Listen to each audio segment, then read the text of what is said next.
The history of Japanese anime and manga's development was from 1814 to 1907, with these two concepts just being in their beginning period.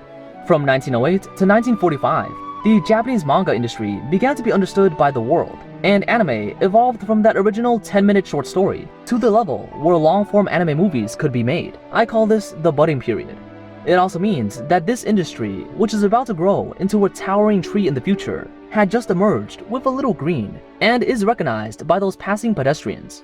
During the period from 1946 to 1960, under the leadership of Tezuka Osamu, the Japanese anime and manga industry entered the exploration period, formulating new rules, learning different knowledge, exploring a path that was different from Disney, which only belonged to them.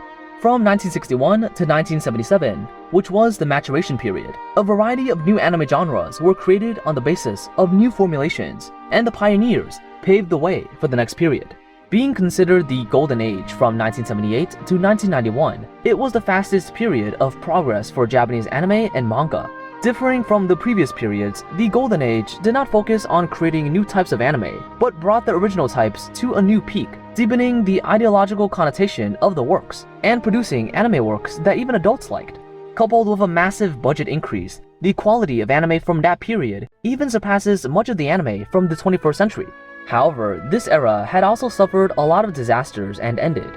Japanese anime joined the most depraved period from 1992 to 2000. It seemed that the glory of Japanese anime would pass away with this old century. Then, with the help of the new system created by Neon Genesis Evangelion, the Japanese anime industry slowly recovered and entered a new period, aka the confusion of Japanese anime's new century from 2001 to 2005. During this period, due to the advancement of technology, many things had to be eliminated, and some new anime technologies had begun to replace the previous ones. Many traditional animators who have not had time to adapt also fell into confusion. The time had come to the era of chaos in 2006, which was the period mentioned in a prior video. Because the new technology made anime easier to make, many companies chose to reduce the budget for their works, plus the increase in social demand for anime increased the output proportionally, and the resources couldn't keep up. This led to an unsteady phenomenon in the entire industry, with classic and trash works increasing in tandem. If the new century's confusion refers to the confusion of the animators, then the era of chaos refers to the chaos of the viewers, as they have to learn how to analyze from the title, trailer, or original work to determine whether this work is treasure or trash. However, this period also ended in 2014 with the phrase, "The anime industry has 5 years left," said by famous animator Anno Hideaki in 2015.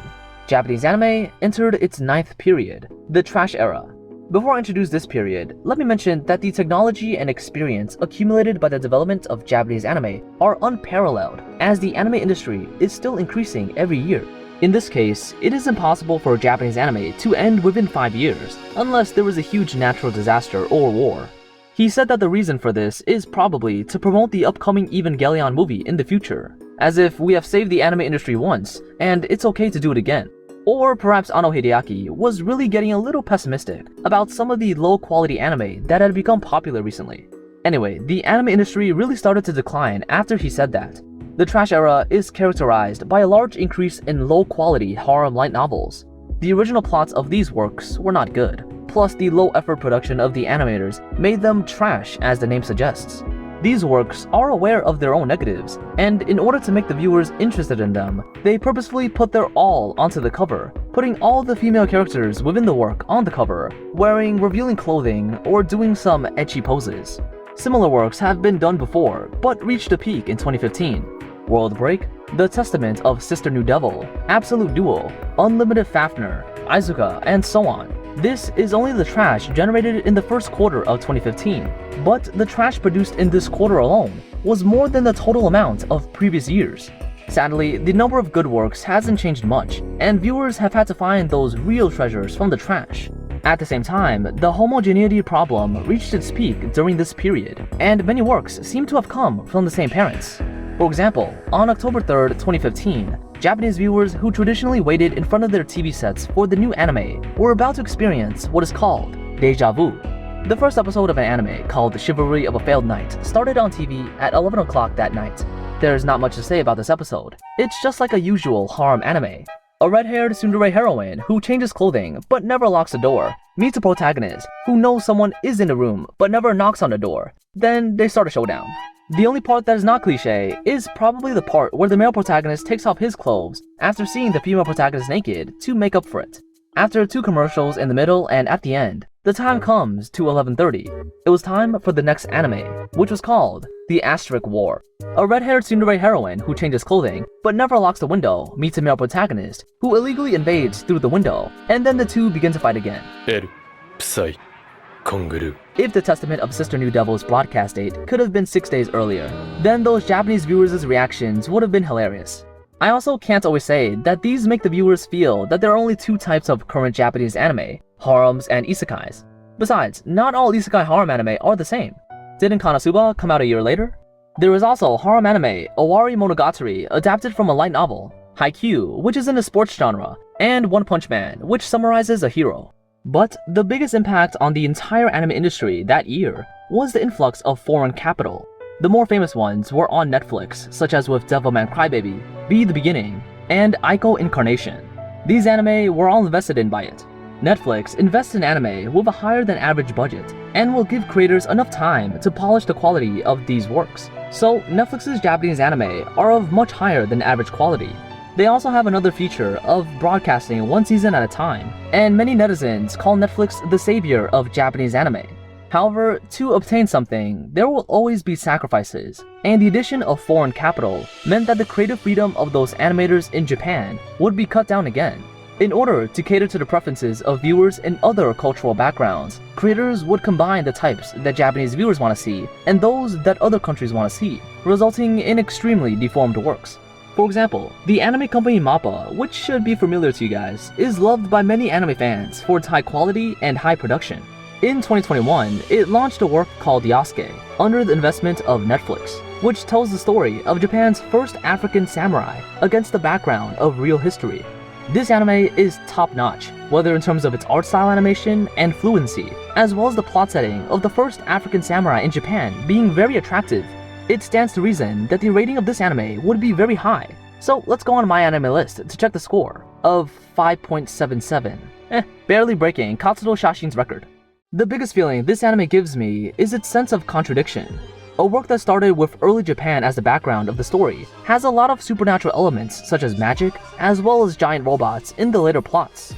An ancient story somehow didn't use classical Japanese music, but chose to use modern, popular electronic music. The construction of the story is somewhat similar to a modern Mary Sue story. In conclusion, a work that wants to satisfy everyone's preferences turns out to satisfy no one in the end. For Japanese anime, the influx of foreign capital is more beneficial than detrimental, but if someone wants to save the anime industry, they would have to rely on themselves. A lot of Japanese anime suffer from a common problem, either having good production and a bad script like Yasuke, or having a good script but bad production. An example of the latter is the anime Berserk, released in 2016. The manga of this work, which I mentioned previously, has the kind of quality that ranks among the top of all Japanese manga. However, its anime adaptation in 2016 doesn't seem to reproduce the glory of the manga. The only achievement is that the cheap CGI in it takes viewers back to the golden age of the last century when 3D technology had just developed. In reality, the viewers' tolerance is still very high. Many times, the 3D vehicles in the anime or people walking that are bad CGI, viewers will choose to ignore them. 3D used when idols dance or robots fight are acceptable to the viewer at the expense of quality for smoothness.